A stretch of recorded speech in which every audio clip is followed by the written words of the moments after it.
மலேசிய நாட்டில் இருக்கும் முனீஸ்வரன் ஆலயங்களில் மிகவும் புகழ் பெற்றதாக விளங்குவது ஜலன்பாரு ஸ்ரீ முனீஸ்வரர் ஆலயமாகும். இந்த ஆலயம் மலேசியாவின் பினாங்கு மாநிலத்தில் ஜலன்பாரு பிராய் என்ற இடத்தில் அமைந்துள்ளது. ஜலன்பாரு முனீஸ்வரர் ஆலயத்தில் இருக்கும் முனீஸ்வரர் மிகவும் சக்தி வாய்ந்தவராக கருதப்படுகிறார். இங்கு தமிழர்கள் மட்டும் இல்லாமல் சீனர்களும் வந்து முனீஸ்வரரை வணங்கி செல்கிறார்கள்.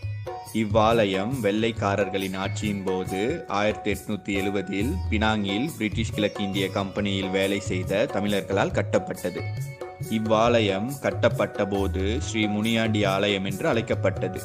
பிறகு ஸ்ரீ முனீஸ்வரர் ஆலயம் என்று பெயர் மாற்றப்பட்டது.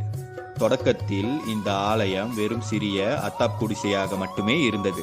இதில் சிமெண்ட் தரை, குழாய் நீர் மற்றும் மின்சாரம் போன்ற வசதிகள் இல்லை. பிறகு உள்நாட்டு மற்றும் வெளிநாடுகளில் இருக்கும் பக்தர்கள் கோயிலுக்கு நன்கொடைகள் வழங்கி